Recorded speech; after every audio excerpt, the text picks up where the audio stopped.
Everybody's got their shit, but who's got the guts to sit with it? Everybody's on their own. That way we're never alone. The mirror in the other's eyes, that'll get you every time. There's 1,000 different ways to hide. Hiding out in the open. Alrighty, folks. Hi. That was a song by Feist. I will put the full song in the description below. I thought that those lines were really poignant for this lunar eclipse, this full moon in Scorpio, with the Taurus sun shining brightly upon it and the Earth's shadow being cast upon the moon. May the 5th. I ran out of ink for my pen, so I'm fully winging it this time for my second astrology report. And I'm in the forest during the mosquito feeding time, so we'll see how it goes.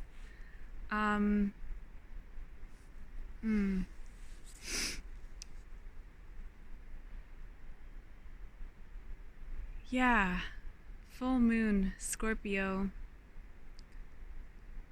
squared by black moon Lilith, opposing Hygeia and Chariklo.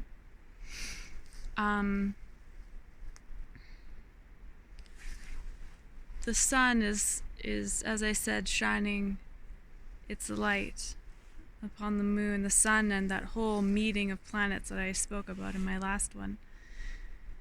They're really fully wanting to expose Scorpio, which Scorpio doesn't like to be exposed. So this line of hiding out in the open, or there's 1,000 different ways to hide.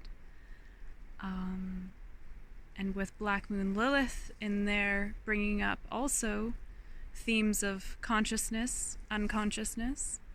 Scorpio largely is unconscious related. It largely speaks to the depths of the soul, which goes beyond the veil, so deep that maybe we don't even discover in this lifetime.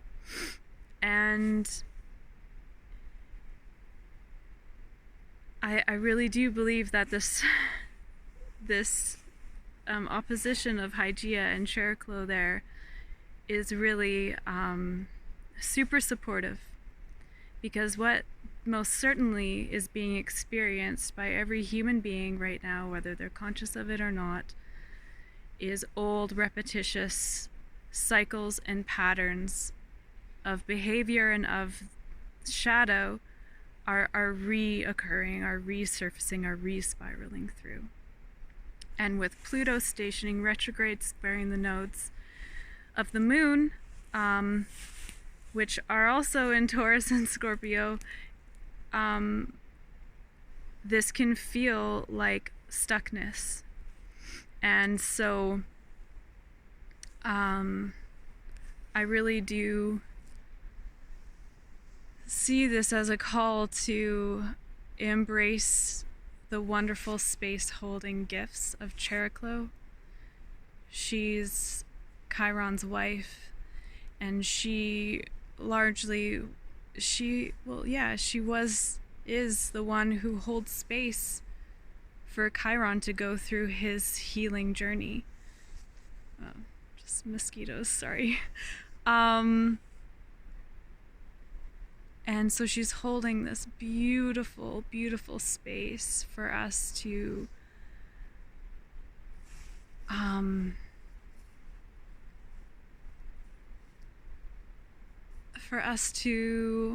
stop finding 1,000 different ways to hide, and to just see what is hiding out there in the open.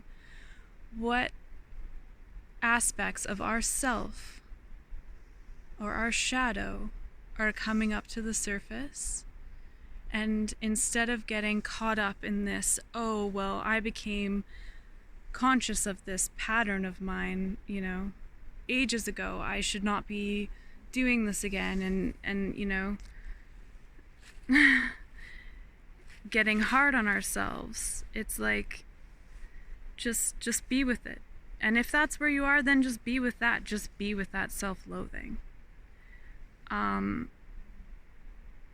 Because this is the magic of the lunar nodes and the Taurus Scorpio polarity.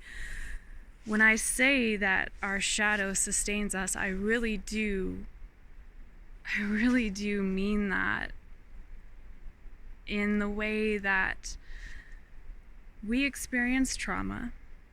We developed a mechanism to sustain us through that trauma in order to survive. Whether that was to become disembodied, whether that was to blame everyone around us and not take responsibility for ourselves, whatever it was, it made us come to where we are now.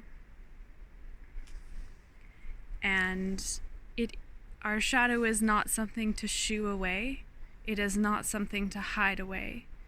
The eclipse really, really speaks to the fact that it's something to shine a light on, and it's something to meet wherever those threads of consciousness and unconscious are weaving together and are breaking apart. Just meet it where it is. And Taurus, just simply be. Just simply be with it.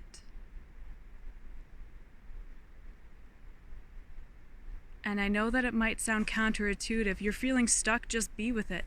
No, really. Just be with it. And I have a lot more to say on this topic, but essentially our shadow is actually something to be nurtured.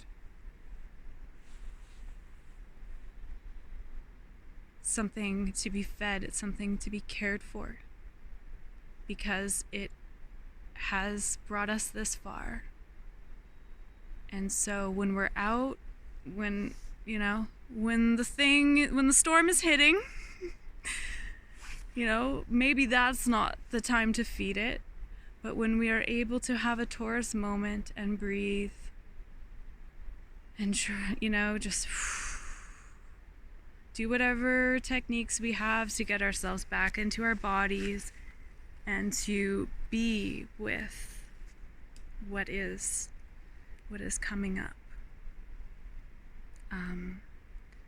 That, I believe, is really, really, really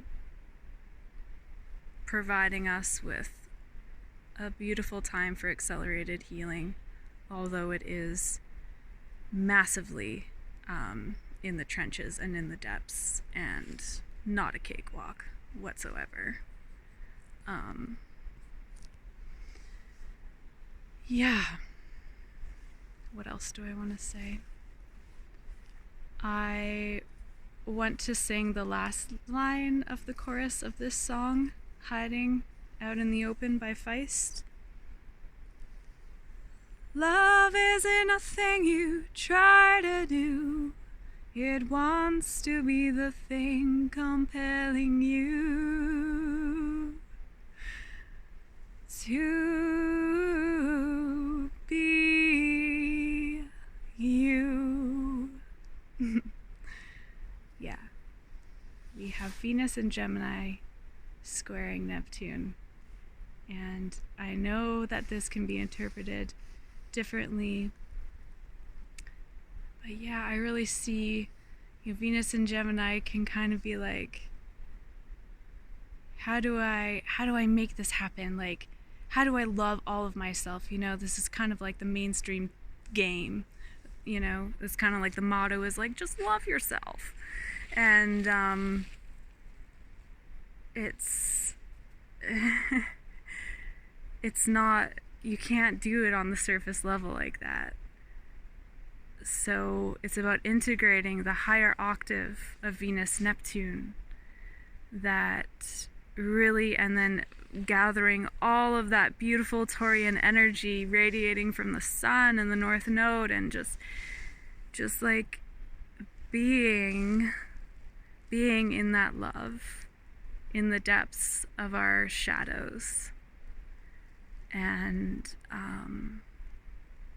allowing that to compel you, to be all of you, to not deny the shadow of you.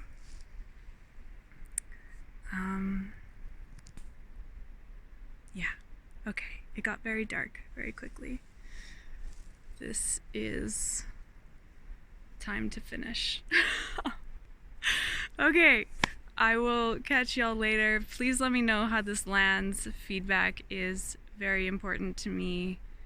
And I will say again, thank you so much for listening. I really, really, really do appreciate it. Please do take care, be gentle with yourself during this time, and know that with every single spiral we are evolving. If we're working consciously with these energies, there is an upward trajectory. There is a beautiful trajectory, and don't forget to take time to smell the roses and just simply be and allow all of yourself to radiate when you have a restful moment.